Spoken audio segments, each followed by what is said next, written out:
sa famille. Il a raison, le camarade, tout à l'heure, de Conti, de rappeler que d'abord la lutte, comme tout le reste dans la vie économique, c'est une affaire humaine. L'économie, elle devrait être au service des êtres humains, pas les êtres humains au service de l'économie. Et le camarade de Conti, il a dit des mots qu'il faut qu'on entende et qu'on répète. Ça a coûté dans les familles.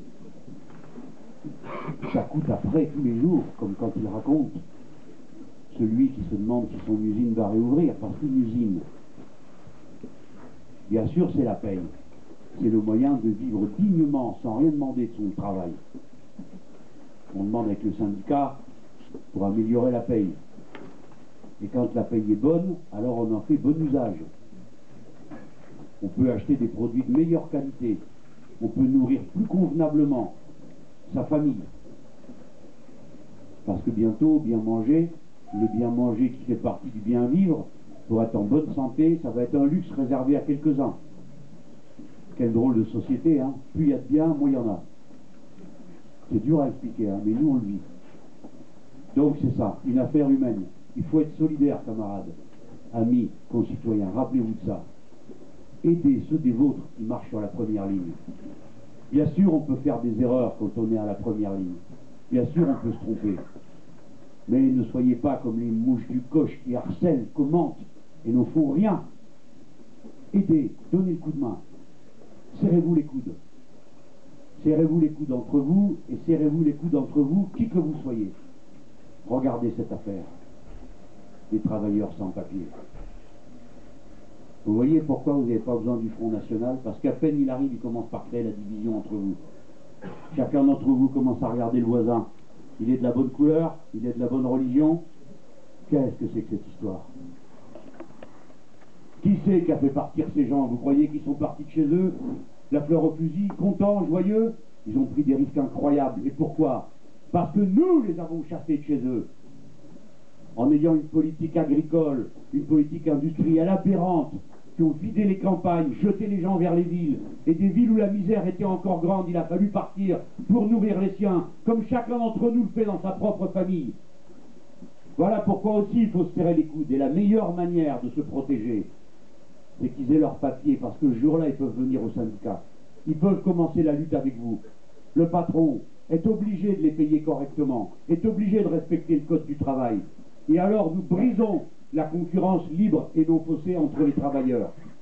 Voilà pourquoi il faut qu'ils aient des papiers. C'est un intérêt de la lutte de classe, de votre solidarité. Ne vous laissez pas berner, ne vous laissez pas entraîner où on veut vous emmener. Quand vous entendez les paroles de haine, de division, de différence, ça ne mène nulle part.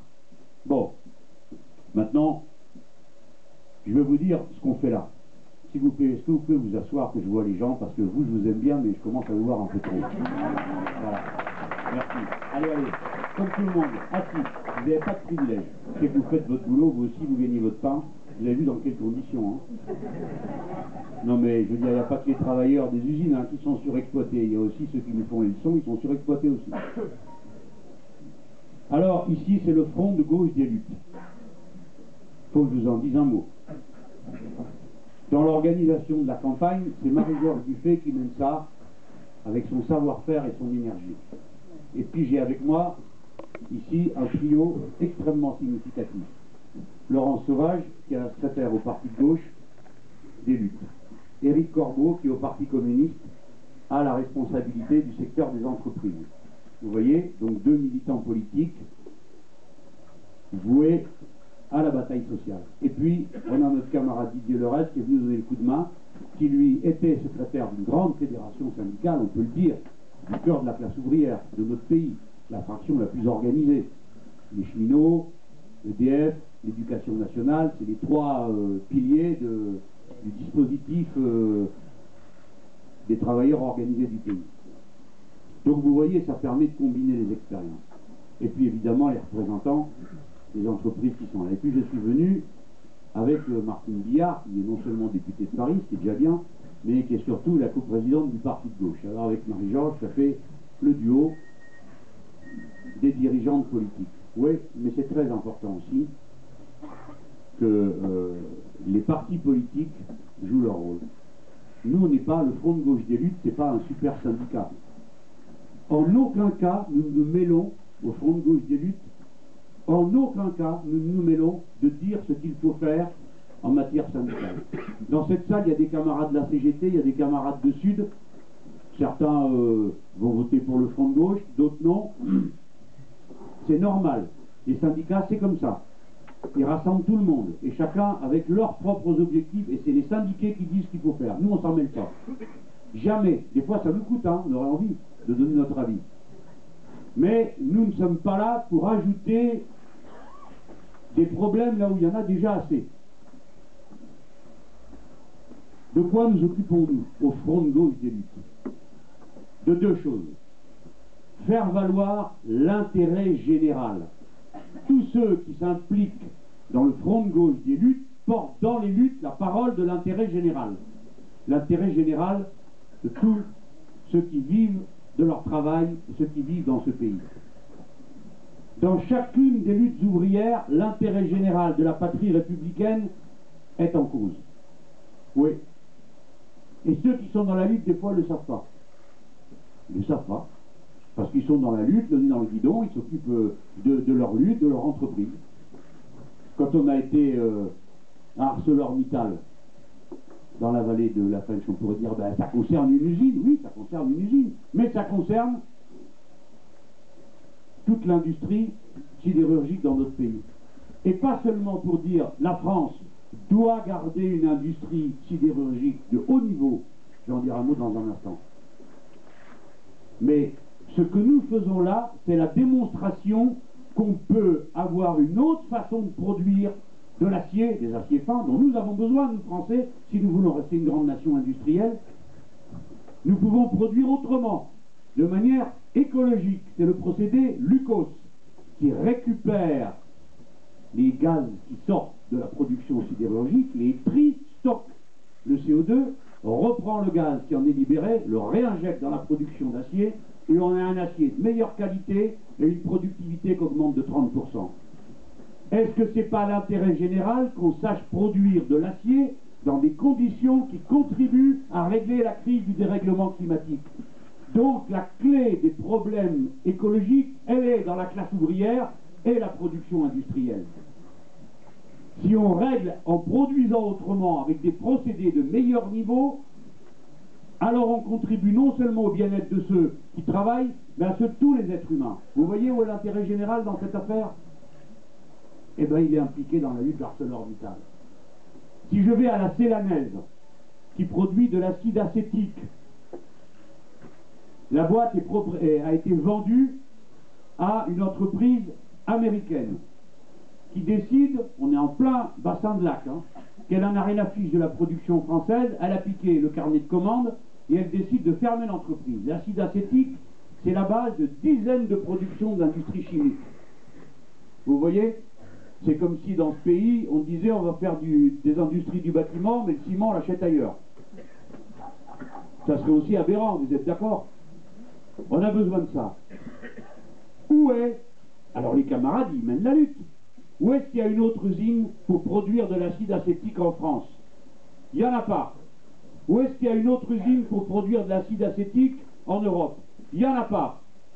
L'intérêt général des Français et des Européens, c'est que cette production, elle puisse rester là. Elle doit rester là. Il faut l'imposer de gré ou de force, par la loi. Dans une minute, je vous explique comment. Voilà l'intérêt général dans chacune des luttes ouvrières. Chacune de vos luttes a un visage particulier, singulier, local, et en même temps, elle a le visage de l'universel. C'est ce visage de l'universel qui intéresse tout le monde, que le Front de gauche des luttes est là pour mettre en avant.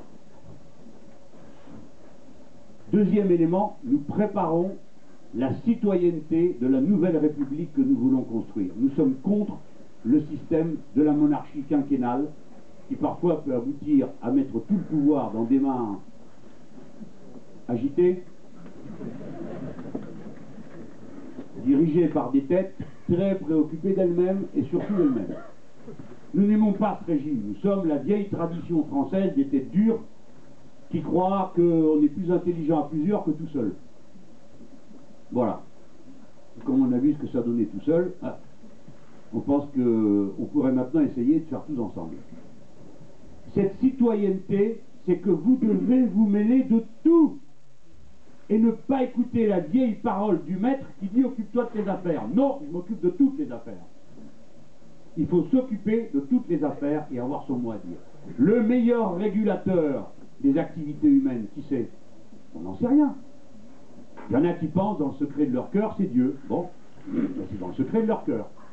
Il y en a d'autres qui pensent que c'est le marché. Bon, alors cela, c'est de la magie, hein. C'est la main invisible du marché, qui vient surtout dans votre portefeuille, et qui va tout arranger, tout régler. On ne sait pas comment, parce qu'on voit que depuis que la main invisible est à l'œuvre, c'est la pagaille partout. Et que des choses qui marchaient, ne marchent plus. Et que des productions qui se faisaient, ne se font plus. Et puis nous pensons que la seule chose il n'y a pas de règle, il n'y a pas de loi absolue, il n'y a pas une vérité quelque part. La seule chose qu'on peut faire, c'est essayer de trouver, en y réfléchissant, ce qu'il y a de mieux à faire. Alors, dans l'activité industrielle, le vrai régulateur, c'est le collectif. C'est vrai dans l'usine, c'est vrai dans le bassin d'emploi, c'est le collectif. Et le collectif, ça ne sert à rien de dire cause toujours qui m'intéresse.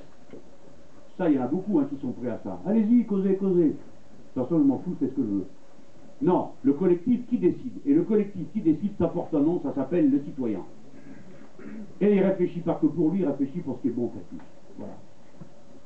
Voilà en quoi, dans la lutte de classe, la lutte ouvrière, nous préparons la nouvelle citoyenneté de la nouvelle société que nous voulons, des hommes et des femmes libres qui s'accordent entre eux librement.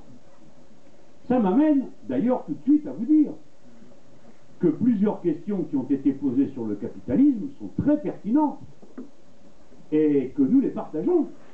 Car si vous lisez le programme L'Humain d'abord, nous réclamons d'une forme de la propriété, qui n'est pas la propriété capitaliste. Nous réclamons d'au moins deux formes de propriété. Premièrement, la propriété sociale, qui peut être soit nationale, comme par exemple vous collectivisez un réseau. Le réseau de diffusion de l'électricité, les amis, ça ne va pas se gérer localement, c'est nécessairement national. Le réseau des chemins de fer, c'est forcément une affaire nationale, on ne va pas le régler gare par gare. Et puis vous avez la propriété sociale qui peut venir des collectivités locales. Et enfin, il y a une deuxième forme de la propriété, c'est la propriété collective ouvrière. Notre programme L'Humain d'abord dit qu'il faut que nous favorisions, et on dit comment, je ne vais pas vous saouler maintenant avec ça, qu'il faut passer à la coopérative ouvrière de production chaque fois qu'on peut. Et une coopérative ouvrière de production, le grand changement que cela introduit, ça ne change pas le process de production, hein, vous savez, un chariot élévateur, il n'y a pas 50 manières de le construire. Mais ça change, qui c'est qui décide? Et dans les coopératives ouvrières de production, une personne, une voix. Bien sûr, il y a des contremaîtres, bien sûr, il y a des chefs d'équipe, c'est la production qui demande ça. Mais c'est une personne, une voix, c'est la démocratie ouvrière. Et regardez que les camarades de Fralib, le thé éléphant, c'est ce qu'ils mettent en avant. Ils ne demandent pas le béret à la main que leur patron veut bien revenir, puisqu'il veut partir, eh bien qu'il s'en aille. Parce que lui, il ne sait pas faire le thé éléphant sans les gens de thé éléphant, mais eux, ils savent faire le thé éléphant sans le patron qui est parti. Voilà la grosse différence. C'est ce qu'ont dit les camarades d'ArcelorMittal. Nous, on sait faire de la sidérurgie sans lui, parce qu'on en faisait avant. Mais lui, il ne peut pas faire de la sidérurgie sans nous. Donc, voilà la réponse à ta question. Maintenant, je viens sur vous qui êtes là. Il y aura des réunions comme ça, il va y en avoir. On parle, on se cherche, hein, les camarades. Hein. On se demande comment on doit s'y prendre pour que ça fonctionne, pour que le message passe, que vous puissiez vous-même le reprendre, le faire connaître à d'autres. Hein. Parce que c'est quand même ça qu'on va faire. Hein.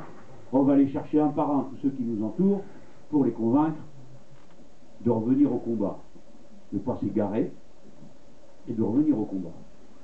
Et pourquoi il faut revenir au combat? Vous savez pourquoi? Parce qu'on peut gagner.